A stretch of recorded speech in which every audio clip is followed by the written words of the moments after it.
live long and prosper. So in this video series, I'm going to be talking through the social justice elements of every episode of the original series of Star Trek. The thing that inspired this project was actually a Fox News article which argued that Star Trek has in some way betrayed its traditional commitment to sort of political neutrality or middle ground by embracing progressive politics. In this series, we're going to see that Star Trek has always embraced progressive politics, and it's always been aspirational for social justice in various senses. I am taking a broad perspective on social justice here, so that may include multiple different types of social justice, whether that's racial, whether that's economic, whether that's religious, whether that's abilities, gender and sexuality, anything broadly considered. I will go through every episode. Some of the episodes I will interview fellow Trekkies and talk with them about it.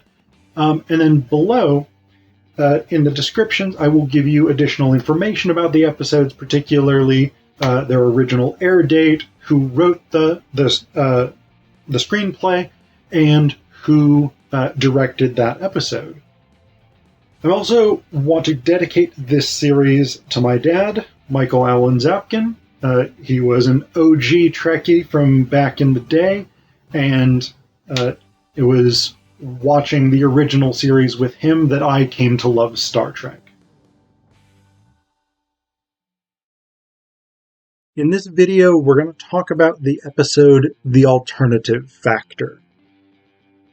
So this is another episode that is an interesting sci-fi story, but doesn't really have that many strong social justice implications. There's a couple of fairly smallish things, but mostly this is just a good sci-fi adventure. So, the Enterprise is orbiting this dead planet. They're doing, I think it's magnetic surveys or something like this, when all of a sudden the universe is like, and Spock describes it basically as existence winking out. So the idea basically is like the entire, not just the galaxy, but everything that the Federation is even capable of observing just like disappears and then reappears, which is physically impossible. So they're like, what the fuck just happened? At which point, Spock is like, oh, also, Beachy Dubs, there's now a dude down on this planet, even though 5 minutes ago when I did a sweep for life forms, there was nothing. So they go down, they find this dude named Lazarus, and he tells them this crazy story about this one humanoid being who destroyed his entire planet, has just devastated civilizations, etc., etc., and whom Lazarus is pursuing across the cosmos, basically. Lazarus is brought back on board the Enterprise, and there's all these sort of crazy existence distortions again. Reality glitches, maybe. So that continually happens. Basically what we sort of learn, and Lazarus steals the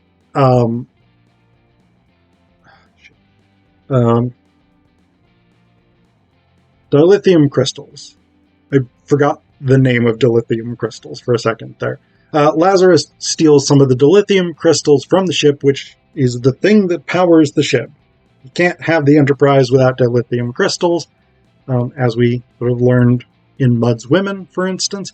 So Lazarus steals some of them to get his ship up and running again so he can continue his pursuit, etc., etc.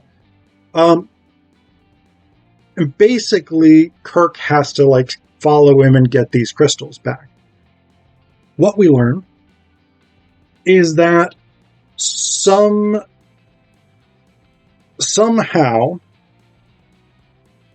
what exists is an interdimensional doorway or passageway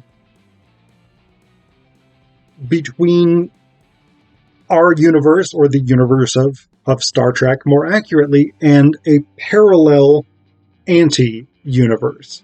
So if our universe is matter, their universe is antimatter.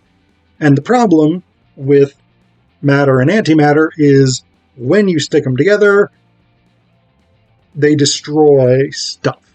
They just, like, I don't really know physics, which I think probably most of you who watch this channel know by now. I know very little about science comparatively, but the premise is that if matter and antimatter are put together, it destroys existence, which is bad because most people in existence are rather fond of existence. So you've got our universe version of Lazarus, and you've got antimatter universe version of Lazarus, and they are in some sort of existential struggle. Initially, the Lazarus from our universe is like, this guy is a destroyer of worlds, destroyer of civilizations, he's pure evil, he has to be stopped at any cost. Eventually, we get the perspective of antimatter Lazarus, because Kirk is sort of accidentally sent through to the antimatter universe. And basically what antimatter Lazarus explains is the people on his side had found a way to open the interdimensional door and go through it. That knowledge drove our matter Lazarus insane, and he became obsessed with the idea of destroying antimatter Lazarus. The problem, again, is if they ever actually encounter each other outside that trans-dimensional corridor, existence ceases to be. So, antimatter Lazarus and Kirk come up with a plan. Kirk is going to go back through the door, chuck matter Lazarus into the portal, where antimatter Lazarus will meet him in the space between dimensions, and Kirk, using the Enterprise, will blow up matter Lazarus's ship, which will also destroy antimatter Lazarus's ship, trapping them forever in the space between dimensions, where matter Lazarus, who's insane, violently insane, will presumably continue attempting to kill antimatter Lazarus until time no longer exists. Which sounds pretty horrific, but it, I guess, is the best solution? Not real clear why they can't just kill antimatter, or why they can't just kill matter Lazarus in this reality and have antimatter and then destroy the ship. Like, it seems like that would be fine, but nobody thinks of that. So, it is what it is. So, again, there's not that much that's really social justice oriented here. One thing, of course, is, again, this sort of recurring interest in mental health, in insanity, etc., that we've seen in a number of other episodes in Star Trek already. But apart from this sense that because matter Lazarus is dangerously insane, he needs to be stopped, there's not that much really in terms of commentary that we get about mental health as such.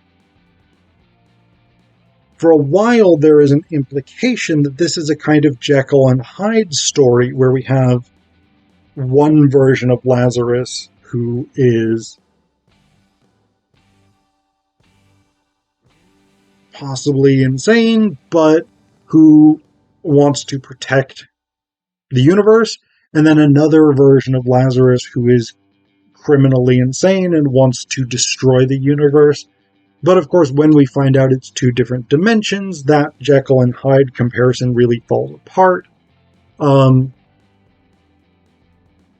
there's still a certain degree to which it works because a technology has been used to bring two different versions of the same person together into the world. So there's that element of it, but it still doesn't, because they are two different versions of Lazarus, one from a matter universe, one from an antimatter universe. It's not necessarily really commentary on like the internal divisions of the human mind, etc., etc.